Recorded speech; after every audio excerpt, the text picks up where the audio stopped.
그날 밤 저는 마이애미의 골목길을 걷다가 어느 교회 앞을 지나게 되었습니다. 예배 소리가 들렸지요. 이 마땅히 갈 데도 없어서 교회 안으로 들어갔다가 이런 내용의 설교를 들었습니다. 자신의 영혼을 정복한 사람은 도시 하나를 정복한 사람보다 강하다. 이 성스러운 분위기 속에서 아버지의 편지와 같은 내용의 설교를 듣는 동안 머릿속에 짙은 안개가 싹 걷히는 느낌을 받았습니다. 저는 처음으로 명확하고 지혜롭게 생각할 수 있었습니다. 그동안 제가 얼마나 바보처럼 굴었는지 깨달았고 자신을 있는 그대로 바라보며 충격을 받았습니다. 저는 세상과 그 속에 사는 모든 사람을 바꾸고 싶어 했습니다. 사실은 내 마음속 카메라 렌즈의 초점을 바꿨어야 했는데 말이죠. 다음날 아침 저는 짐을 싸서 집으로 향했습니다. 그 다음 주에는 복직을 했습니다. 4개월 후에는 나를 떠날까봐 걱정했던 여성과 결혼도 했습니다. 지금은 5이나 되는 아이를 키우며 행복한 가정을 꾸리고 있습니다. 하나님은 물질적으로도 정신적으로도 저를 도와주셨습니다. 신경쇠약에 걸렸을 때 저는 작은 부서의 야간조 감독으로 18명을 관리했습니다. 지금은 450명이 넘는 직원을 이끄는 상자 제조 회사 관리자입니다. 저의 삶은 예전보다 훨씬 풍성하고 평온합니다. 이제는 삶의 진정한 가치를 느끼고 있습니다. 불안한 생각이 스멀스멀 피어오를 때마다 저는 스스로에게 카메라의 초점을 다시 맞추라고 말합니다. 그러면 모든 일이 순조로워집니다. 솔직히 말하면 신경쓰게 걸렸던 것이 다행이라고 여겨질 정도입니다. 생각이 정신과 몸에 어떤 영향을 주는지 깨달았으니까요. 이제는 저를 망치는 쪽이 아니라 도움이 되는 쪽으로 생각할 수 있습니다. 모든 고통의 원인은 외적 상황이 아니라 상황에 대한 생각이라는 아버지의 말씀이 옳았습니다. 그 사실을 이해하자마자 신경쇠약에서 벗어날 수 있었고 다시는 재발하지 않았으니까요. 나는 마음의 평화와 삶의 기쁨이 상황이나 재산, 지위가 아니라 오직 생각에 달려있다고 확신한다. 외적 조건은 중요하지 않다. 이 존 브라운은 하퍼스페리의 무기고를 탈취하고 노예 반란을 선동한 혐의로 교수형에 처해졌다.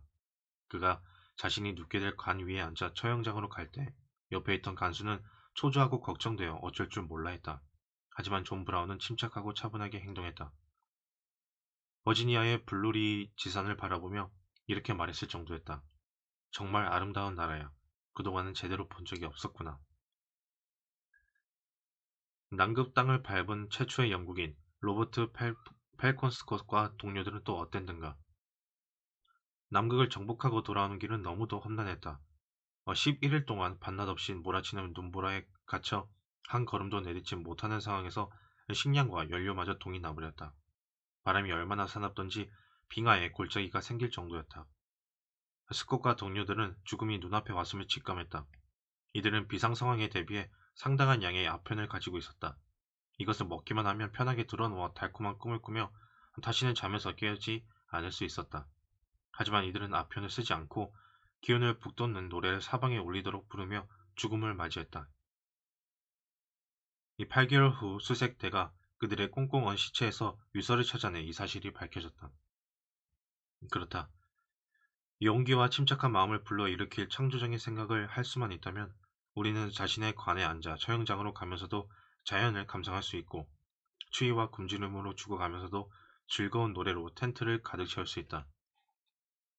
이미 300년 전에 영국의 시인 존 밀턴은 앞을 보지 못하게 되고 나서 똑같은 진리를 깨달았다. 마음은 그 자체로 공간이니 그 안에서 지옥을 천국으로 만들 수 있고 천국을 지옥으로 만들 수도 있다. 나폴레옹과 헬렌 켈러는 밀턴의 이야기를 입증했다. 나폴레옹은 권력, 영광, 재산 등 인간이라면 누구나 원하는 것을 가졌던 사람이다. 하지만 세인트 헬레나에 유배되었을 때 이렇게 말했다. 나는 살면서 단 한 주도 행복했던 적이 없다. 반면에 앞을 볼 수 없고 들을 수 없고 소리를 낼 수도 없었던 헬렌 켈러는 이렇게 말했다. 삶은 참 아름답습니다. 내가 50여 년을 살아오며 배운 게 있다면 당신에게 평화를 가져다 줄 수 있는 것은 당신 자신밖에 없다. 라는 사실이다. 이 말은 사실 에머슨이 자기 슐레라는 글의 마지막 부분에서 한 말을 그대로 옮긴 것일 뿐이다. 정치적 승리, 임대료 인상, 질병 완쾌, 돌아온 친구 등 외적인 일 때문에 기분이 좋아질 수 있다. 앞으로 좋은 날이 이어질 것이라고 기대할 수도 있다. 하지만 전적으로 믿지는 마라. 그렇지 않을 수도 있으니 말이다. 자신에게 평화를 가져다 주는 것은 자신밖에 없다. 이 위대한 스토아학파 철학자였던 에픽테토스는 몸의 종양과 종기를 제거하는 것보다 마음속의 잘못된 생각을 없애는 데 관심을 두어야 한다고 경고했다. 현대 의학은 무려 1900년 전에 에픽테토스가 한 말을 뒷받침한다. 캔비 로비슨 박사에 따르면 존스 홉킨스 병원에 찾아오는 환자 5명 중 4명은 일정 부분 감정적인 긴장과 스트레스에서 비롯된 증상을 보인다고 한다. 기질적 장애도 그런 이유로 발생하는 경우가 많다. 로비스는 이런 증세는 결국 삶의 균형에 잡혀있지 않고 삶이 주는 문제에도 적응하지 못해서 생겨납니다. 라고 말했다. 프랑스 철학자 몽테뉴의 좌우명은 다음과 같았다. 사람은 일어나는 일에 상처받는 게 아니라 일어나는 일에 대한 스스로의 생각에 상처를 받는다. 그런데 일어나는 일에 대한 우리의 생각은 전적으로 우리에게 달렸다. 문제 때문에 쓰러지고 신경이 곤두서 있는 당신이 굳센 의지로 노력하면 마음가짐을 바꿀 수 있다고 말하는 것처럼 들리는가? 정답이다. 하지만 그게 다는 아니다. 지금부터 어떻게 해야 할지 제시하려고 한다. 약간의 노력은 필요하겠지만 방법 자체는 간단하다. 응용 심리학의 최고 권위자인 윌리엄 제임스는 이렇게 말했다. 행동은 감정을 따르는 것처럼 보이지만 실제로는 행동과 감정이 함께 간다.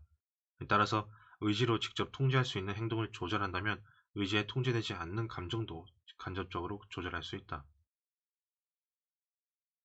마음을 먹는다고 해서 곧바로 감정을 바꿀 수는 없다. 하지만 적어도 행동은 바꿀 수 있다. 그리고 행동을 바꾸면 자연스럽게 감정도 바뀌기 마련이다. 그는 또 이렇게 말했다. 기쁨을 잃었을 때 그것을 되찾는 가장 훌륭하고도 자발적인 방법은 즐거운 마음으로 이미 즐거운 사람처럼 말하고 행동하는 것이다. 이렇게 간단한 방법이 과연 효과가 있을까? 물론이다. 마치 성형수술을 한 것처럼 달라질 것이다. 한번 시도해보자. 진심에서 우러나온 미소를 활짝 머금은 얼굴로 가슴을 쭉 펴고 숨을 깊이 들이마시라. 흥겨운 노래를 부르라. 노래를 부르기 어렵다면 휘파람을 불어도 좋고 휘파람을 불 수 없다면 콧노래만으로도 충분하다. 그러면 윌리엄 제임스의 말에 공감이 갈 것이다. 진정한 행복에서 우러나오는 행동을 억지로라도 하다 보면 우울하게 지내는 것이 신체적으로 불가능해진다. 이는 일상에서 쉽게 기적을 낳을 수 있는 자연의 기본 진리다. 캘리포니아에 사는 한 여성의 이야기다. 만약 그녀가 이 진리를 깨달았다면 단 하루 만에 모든 고통에서 벗어날 수 있었을 것이다. 그녀는 나이 들은 남편과 사별했다. 당연히 슬플 수밖에 없다. 하지만 그녀는 행복해지려는 노력조차 하지 않았다. 기분이 어떠냐고 묻는다면 입으로는 뭐 괜찮아요 라고 대답하지만 표정과 울먹이는 목소리에는 제가 어떤 고통을 겪는지 모를 거예요 라고 답하는 것처럼 보일 것이다. 그녀 앞에서 행복한 척했다가는 책막을 듣게 될 듯하다. 하지만 그녀는 비슷한 일을 당한 여인들보다 나은 처지다. 적어도 남편이 평생 먹고 살기에 충분한 보험금을 남기고 떠났으며 결혼한 자녀와 함께 살고 있었으니 말이다. 그런데도 얼굴에서 웃음을 찾아볼 수 없다. 그녀는 몇 달씩 사위들 집에 얹혀 살면서도 사위 3명이 전부 인색하며 이기적이라고 불평했다. 딸들이 자신에게 선물을 주지 않는다고 투덜거리기도 했다. 정작 자신은 노년을 위해 돈을 쌓아두고 있으면서 말이다. 그녀는 자신뿐만 아니라 가족의 삶에도 그늘이 지게 만들었다.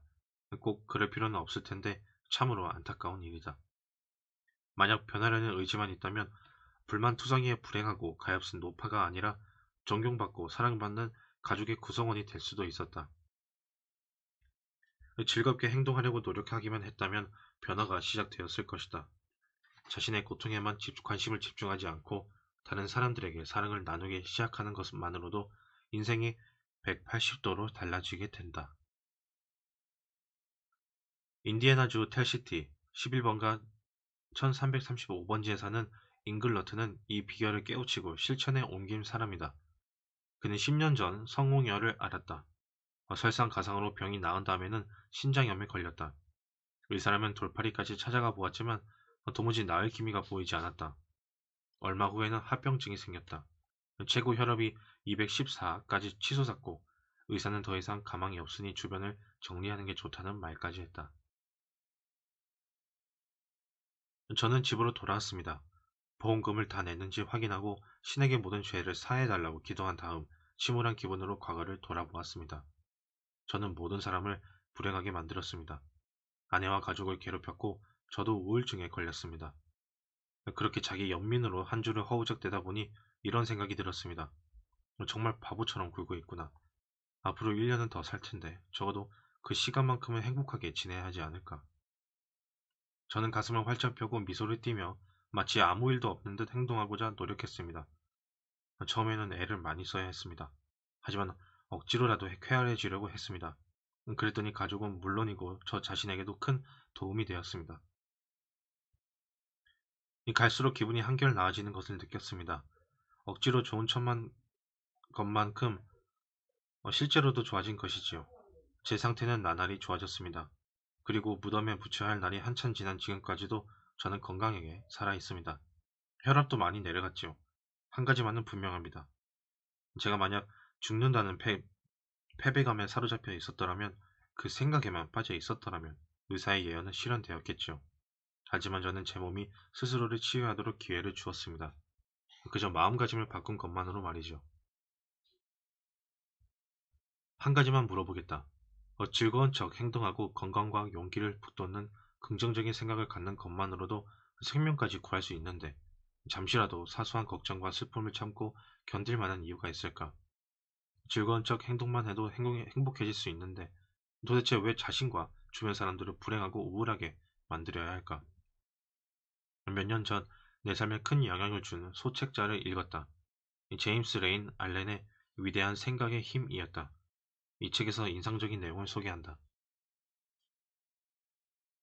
주변의 사물과 사람에 대한 생각을 바꾸면 사물과 사람도 바뀐다는 것을 알아챌 것이다. 생각을 뜯어고치면 삶의 물질적 조건이 놀랍도록 빠르게 변한다. 사람은 자신이 원하는 무언가를 끌어당기는 게 아니라 자기 자신을 끌어당긴다. 우리의 목적에 구체적인 형상을 부여하는 신성은 우리 안에 있다. 바로 자기 자신이다. 인간이 성취하는 모든 것은 생각의 직접적인 결과물이다. 생각을 높게 펼치는 사람은 일어나 정복하고 성취할 수 있다. 그러나 생각을 좁게 하면 약하고 비참하며 절망적인 상태에 머무를 것이다. 이 창세기에 따르면 창조주는 인간에게 세상을 다스릴 권한을 부여했다. 엄청난 선물이다. 하지만 나는 그런 특권에는 티끌만큼의 관심도 없다. 내가 원하는 것은 오직 자신을 지배하는 것뿐이다. 생각을 지배하고 두려움을 지배하고 마음과 영혼을 지배하고 싶다. 놀랍게도 행동을 통제하기만 하면 그것이 반응을 통제하면서 내가 원할 때마다 이러한 지배력을 손쉽게 얻을 수 있다. 그러니 윌리엄 제임스의 말을 가슴에 새기자. 우리가 악이라 부르는 것은 악으로 고통받는 사람들이 용기를 내어 악에 대한 두려움과 싸우겠다고 태세를 전환하는 순간 기분을 북돋는 선으로 바뀐다. 우리의 행복을 위해 싸우자. 즐겁고 건설적인 생각을 불어넣는 프로그램을 만들어 날마다 실천하면서 행복을 위해 싸우자. 이 프로그램의 이름은 오늘 하루만은 이다. 이 프로그램이 많은 사람에게 용기를 준다는 사실을 알고 나서 나는 수백 장을 복사해 무료로 나누어 주었다. 지금은 고인이 된 11 패트리지가 36년 전에 쓴 글이다. 당신과 내가 이대로 따르기만 한다면 걱정의 대부분은 떨쳐버릴 수 있다. 우리는 우리 삶에서 프랑스 사람들의 삶의 기쁨이라고 부르는 영역이 엄청나게 늘어날 것이다. 오늘 하루만은 1번. 오늘 하루만은 행복하게 지낼 것이다. 대부분의 사람은 마음먹은 만큼만 행복하다라는 에이브러햄 링컨의 말은 사실이다. 행복은 우리 안에서 나온다. 환경의 문제가 아니다. 2번. 오늘 하루만은 주어진 상황에 적응하고 내가 바라는 것에 나를 맞추려 들지 않겠다. 나는 가족, 일, 행운을 있는 그대로 받아들이고 거기에 나 자신을 맞추겠다. 3번. 오늘 하루만은 몸을 잘 돌보겠다. 운동을 하고 정성껏 돌보고 영양을 충분히 공급하고 학대하거나 무시하지도 않음으로써 내 몸을 내 마음대로 움직일 수 있는 완벽한 기계로 만들겠다. 4번. 오늘 하루만은 정신을 단련하겠다. 유용한 것을 배우며 정신적으로 나태해지지 않겠다. 집중하고 생각하고 의미를 파악하고자 노력해야만 이해할 수 있는 글을 읽겠다. 5번. 오늘 하루만은 3가지를 하면서 영혼을 단련하겠다. 다른 사람에게 몰래 친절을 베풀 것이다. 또한 윌리엄 제임스가 제안했던 대로 원치 않는 일을 적어도 2가지는 할 것이다. 6번. 오늘 하루만은 유쾌한 사람이 되겠다. 최대한 밝은 표정을 짓고 가능한 어울리는 옷을 입고 부드럽게 이야기하고 예의 바르게 행동하고 칭찬을 아끼지 않고 비판은 전혀 하지 않고 어떤 일에도 흠을 잡지 않으며 어떤 사람도 통제하거나 충고하려 되지 않겠다. 7번. 오늘 하루만은 삶의 모든 문제를 당장 해결하려 들지 않고 내게 주어진 하루를 열심히 살아가는 데만 집중하겠다. 평생 한다면 끔찍한 일도 12시간 동안이라면 할 수 있다. 8번. 오늘 하루만은 프로그램대로 살겠다. 매 시간 해야 할 일을 미리 적어두겠다. 철저하게 따르지는 못할지라도 계획은 세우겠다. 적어도 서두름과 우유부단이라는 2가지 병폐는 없앨 수 있다. 9번. 오늘 하루만은 30분이라도 혼자 조용히 쉬겠다. 그 시간 동안 삶에 대해 균형 잡힌 시각을 갖도록 신에 대한 생각도 해보겠다. 10번. 오늘 하루만은 두려워하지 않겠다. 행복하지 않을까봐, 아름다움을 누리지 못할까봐, 사랑하지 못할까봐, 내가 사랑하는 사람이 나를 사랑하지 않을까봐 두려워하지 않겠다. 마음의 평화와 행복을 얻고 싶다면 다음 원칙을 기억하라. 즐겁게 생각하고 행동하라. 그러면 즐거워질 것이다.